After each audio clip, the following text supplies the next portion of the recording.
Assalamu alaikum wa rahmatullahi wa barakatuh. Welcome to Living in the West, a series of episodes where we look into the lives of Muslims living in the West as a minority, how they socially interact with the West, how they live in the West due to the economic dimensions involved, how they politically are active living in the West, what their future is in the West, and of course the most important issue, their Islamic identity living in the West. A very important topic that we're going to look into and expound upon. I have with me today Sheikh Al-Haddad from the Muslim Research and Development Foundation, an organization and think tank which looks at providing solutions for Muslims living in the West. Assalamu alaikum, Sheikh. Welcome to Living in the West. Wa alaikum assalam wa rahmatullahi wa barakatuh. Welcome, Brother Jamil. Jazakallah khair, Sheikh. A question I'd like to start upon, and one that all of our viewers who are watching the introduction titles, Living in the West. How important is it for us to understand the topic itself, living in the West? How important is it for Muslims who don't live in the West to understand why we're discussing this, why we're looking into this, say, 20, 30 million Muslims who are living in the West? Bismillah ar-Rahman ar-Rahim. Alhamdulillahi Rabbil Alameen. Wa salatu wa salamu ala ashraf al-anbiya'i wal mursaleen. Nabiyana Muhammad wa ala alihi wa sahbihi ajma'in. From a historical point of view, you know that Muslims used to live in Muslim countries. And if they are living in a Muslim country, they have their own circumstances. And the fiqh is talking about Muslims living in Muslim countries from different dimensions. This is a very important thing that we need to remember when we talk about Muslims living in the non-Muslim countries. Because Muslims now in the non-Muslim countries, the presence of Muslims in non-Muslim countries became a reality. It is not anymore a group of immigrants going to Britain or going to France to live on a temporary basis, to work and to come back to their original Working migration, countries. people leaving from one land to another to work, as you said. But now they live there as citizens. This is one thing. The other thing is many of them have children, and their children are not anymore Eastern people. They are Western people, whether we liked it or not. Many of them, many of their children, the mother tongue of their children is either English or French or German. It's not anymore Arabic or Urdu or any other language. This is something that have to be in mind when we talk about Muslims living in the West. Apart from that, there are many indigenous Muslims. And those Muslims, they are not going to go to Saudi Arabia, for example, or they are not going to live in Egypt. They are indigenous Muslims. They are living in their own countries. They have their own relatives, mothers, fathers, etc. They are non-Muslims, and they are part of these societies. So, for those Muslims, how are they going to live? What kind of vision they should have? The other thing is, those Muslims living in the West, they are part of our ummah. All Muslims are considered to be one ummah. Allah Jalla wa Ala named Muslims as brothers. إِنَّمَا الْمُؤْمِنُونَ إِخْوَةً, wherever they are. So, what kind of contribution those Muslims living in the West can contribute to the Muslims in the East, to the ummah, in order for this ummah to flourish, in order for the ummah to be خَيْرَ أُمَّةٍ أُخْرِجَتْ لِلنَّاسِ, as Allah Jalla wa Ala wanted us to be. كُنْتُمْ خَيْرَ أُمَّةٍ أُخْرِجَتْ لِلنَّاسِ. You were the best of nations ever raised to mankind. So what kind of contribution those Muslims can contribute towards this ummah? Okay, can I just ask you about the numbers? I quoted at the beginning 20, 30 million. Is this correct or is this exaggerated? I mean, how many Muslims really are living in the West, Sheikh? Of course, there is no exact figure. But the minimum figure that I came across is 15 million. Okay. This is the minimum figure. It's a substantial amount. It's not a little amount we're talking about. And some other figures suggest that Muslims may reach to 25 or 30 million. For example, in Britain, the last census suggested that Muslims are 1.75 million. But many people say that the figure is far bigger than this figure. They may reach to 3 million. The reason is, many Muslims, they don't want to identify themselves as Muslim in the official figures, okay, or in the official census. This is one thing. Many Muslims have not been included in the census because they don't have the proper documents to be counted. And some figures suggest that those Muslims may reach to 500,000 in Britain. For example, France. They say France has the highest Muslim population in Europe. The official figures count Muslims to reach to around 5 million Muslims. But some people say no, they may reach to 7 million. This is in France. Similarly, in the Netherlands. In the Netherlands, they say Muslims do not exceed more than 1.5 million. But actually, they are more than that. And name it. So, okay, whether this is the case or that, let us talk about 15 million Muslim living in the West. This is one thing. The other important thing is that now the West is talking about the demography of the capital, of the capitals, such as London, Brussels, Paris, and other capitals. Now, in London, for example, the figures suggest that there is 1 out of 10 Londoners. Some figures may reach to, may say that the Londoners, okay, 1 out of 7 Londoners is Muslim. 1 out of 7. Wow. Now, in Brussels, for example, they suggest that by the year of 2020, 1 out of 3 people living in Brussels is Muslim. Now, this is a considerable amount, and we cannot ignore these figures. So for those people, what kind of solutions we should provide them?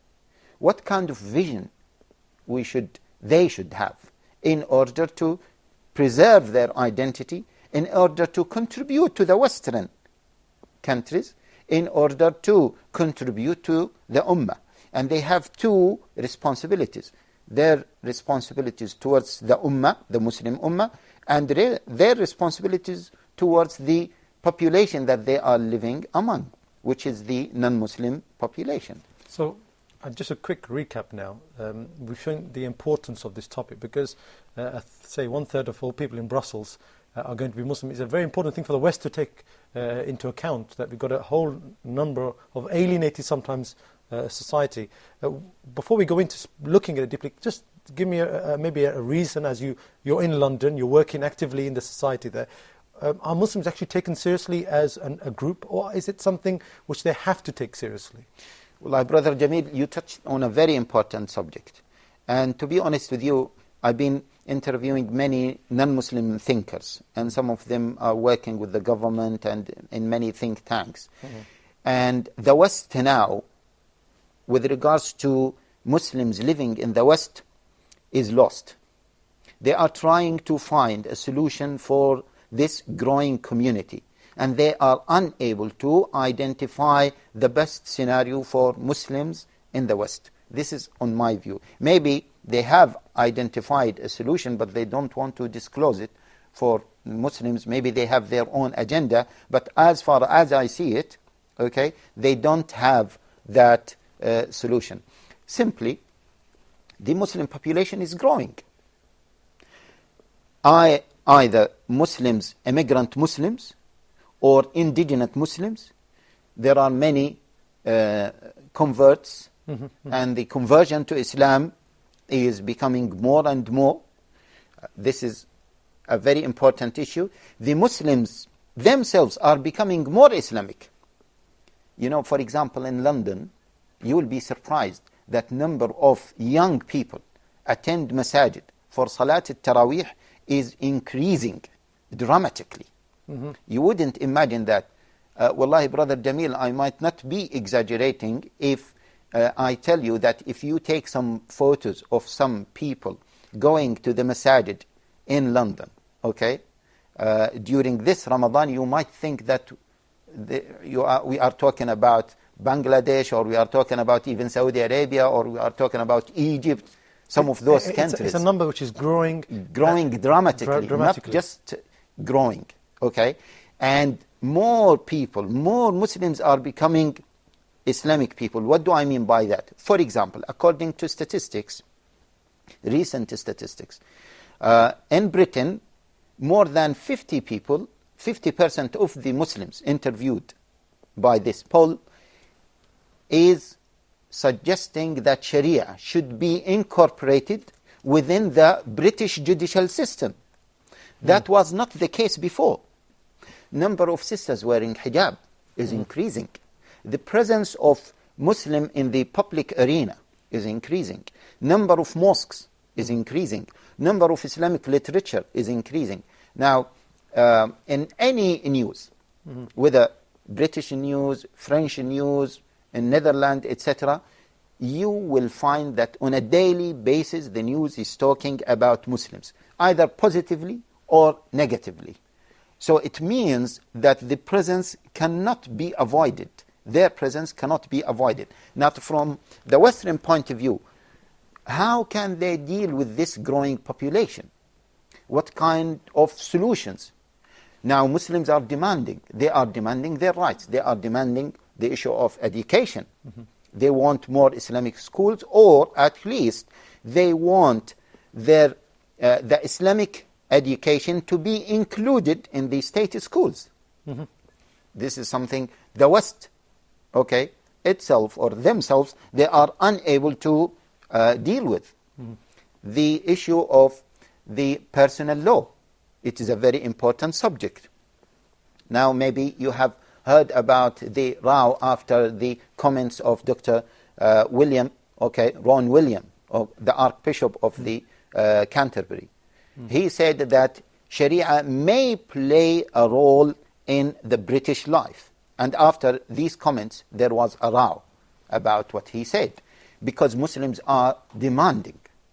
So I think this point that you have mentioned is that what does the West, okay, or the Western thinkers, what is their proposal? What do they say about this point? This is something that we have to look at deeply. Okay, this is a good point for us to stop on, inshallah. We're going to return in a couple of minutes, inshallah. Please stay with us on this very important topic of living in the West. Assalamu alaikum wa rahmatullahi wa barakatuh.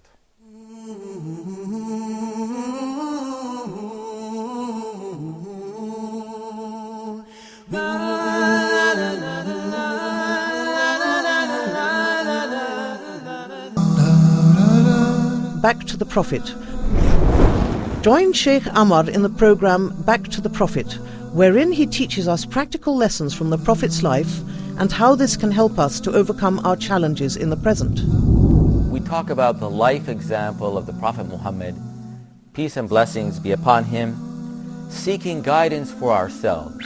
In the early days after the revelation of the Holy Quran, the Muslims were greatly persecuted, so much so that quite a few Muslims had to leave Arabia and migrate to Africa to live among Ahl Kitab, Christian people who followed the gospel of Christ.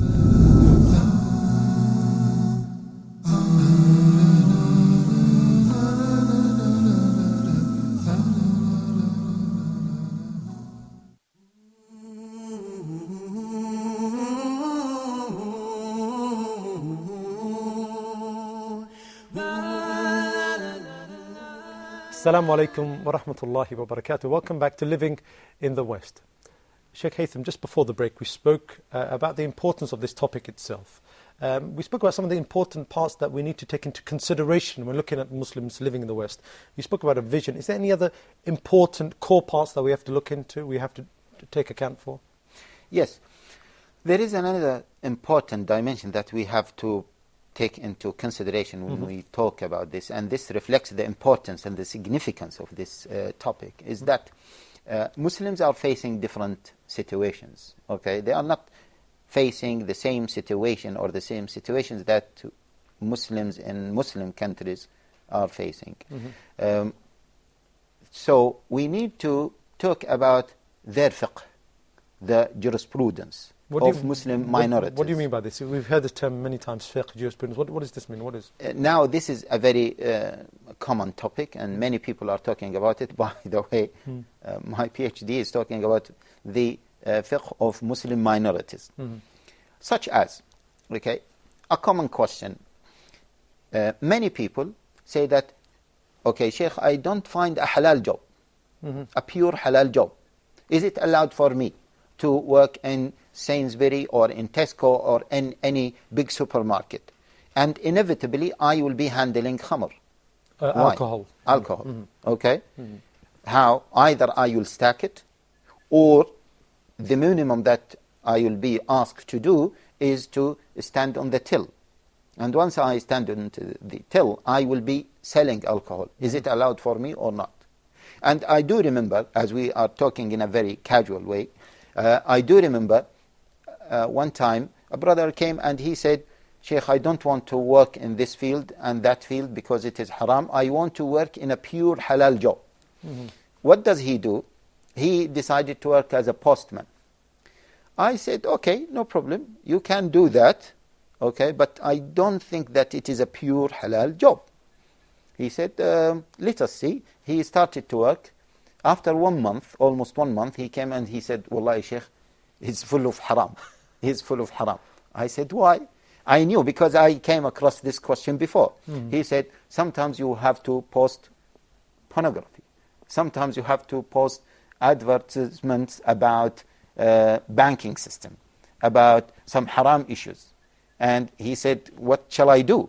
I said, this is the point that we have been talking about, that it is very, very difficult to find a pure halal job. Actually, in Muslim countries, you might not find a halal job, a pure halal job, because of the complex of the situation now, okay, whether in Muslim countries or non-Muslim countries. So it's difficult for you to find a pure halal job. How are we going to deal with this problem? Now, you have two different dimensions. One dimension is the dimension or those people who would like to compromise on everything.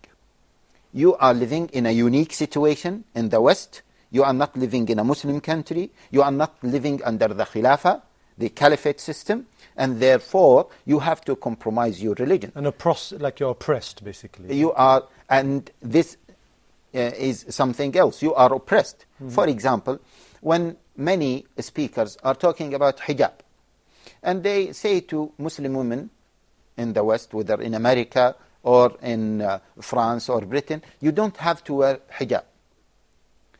Just give it up. And because they think that it is very, very difficult for a Muslim lady to wear hijab, either in a public space or at work. But they don't know the reality. And in the West, is different from many Muslim countries. In the West, if you are fighting for your rights, if you are using all legal means to get your rights, you may get them. And we have to put that into consideration, because the more we compromise, the more we lose. This is a very important principle, and I believe that it is the golden principle, is the more you compromise, the more you lose. On the other side, there are some people who think that Muslims in the West should live an ideal situation, as if they are living under the Khilafah system or under a pure Islamic state. This is haram, don't do it. This is haram, don't do it. This job involves little bit of haram, then, okay, you should not be involved in it at all. The political dimension, you cannot be involved in any political process because the party is a non-Islamic party, and the party might have contributed towards maybe voting for the war in Iraq, or maybe that party is supporting the, let us speak frankly, the lesbians and the gays' rights, etc., etc. So therefore, it is not allowed for you to take part in the political process. But this stance is talking about a pure Islamic state that is taking al-Islam as the supreme law. But that is not the situation here.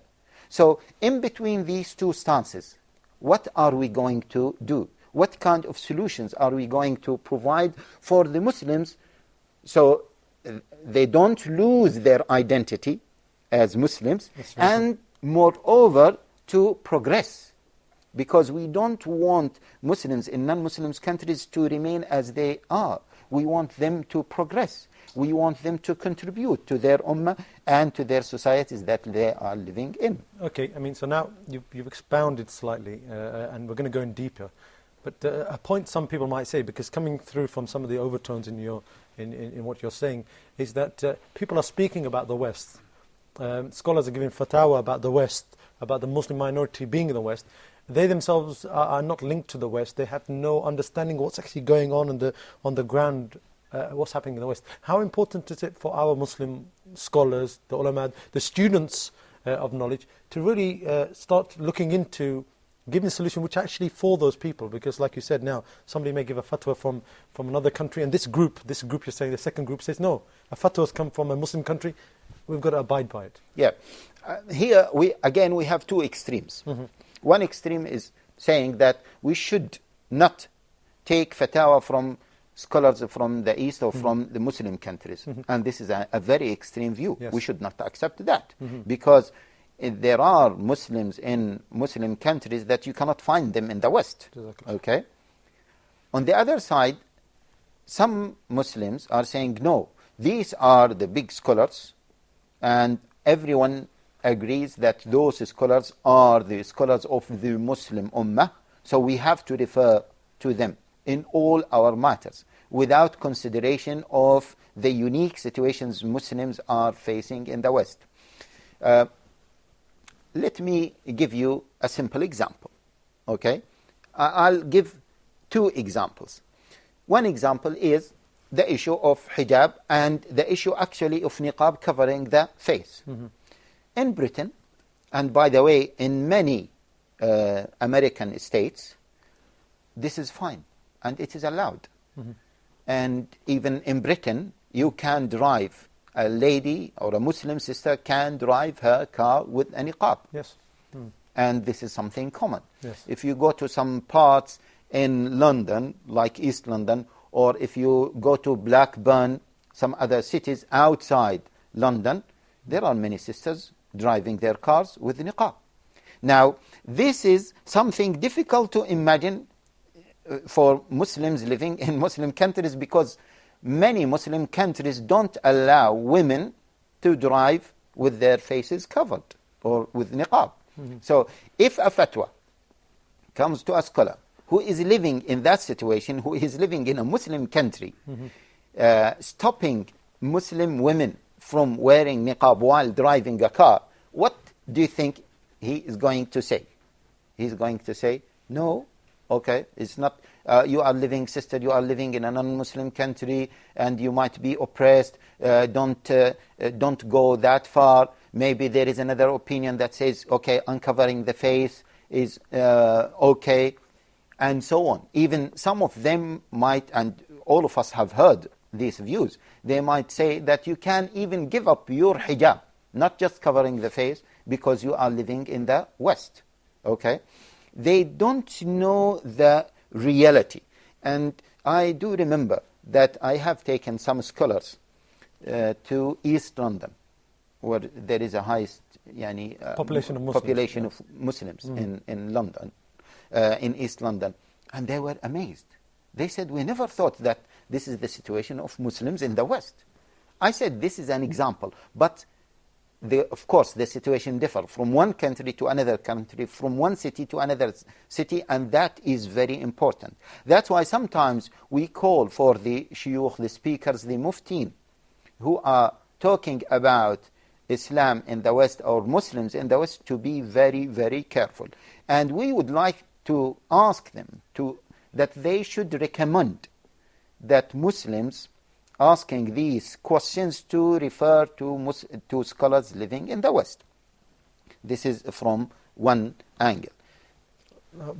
This angle now, somebody may say, okay, this is fair and good, Sheikh.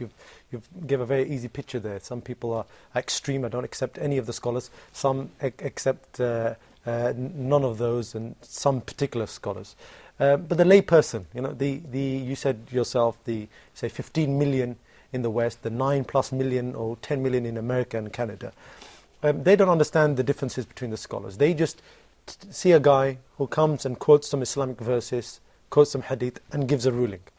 How should they approach it, our viewers? How should they approach looking into this scholar? I mean, this is a very important point. We don't have much time, but could you give me a concise sort of answer for this? Yeah, we say for the lay people, as the scholar said, العامي مذهبه مذهب المفتي. يعني the lay person, he should follow the mufti. He has, okay, or she has trust in this person as a mufti, then she should follow his opinion, provided that she or he doesn't know any other opinion. If he or she does know any other opinion, then they should take the matter little bit further and to investigate which opinion is closer to the truth. This is in a very concise way. Jazakallah Shaykh Haytham for being with us on Living in the West. That's this episode of Living in the West. As you can see, a very important topic we're discussing, a topic which I believe is on the tips and the tongues of everybody in the West, how to live with Muslims, what's the importance of Muslims. I hope you join us in the next episode of Living in the West. Assalamu alaikum wa rahmatullahi wa barakatuh.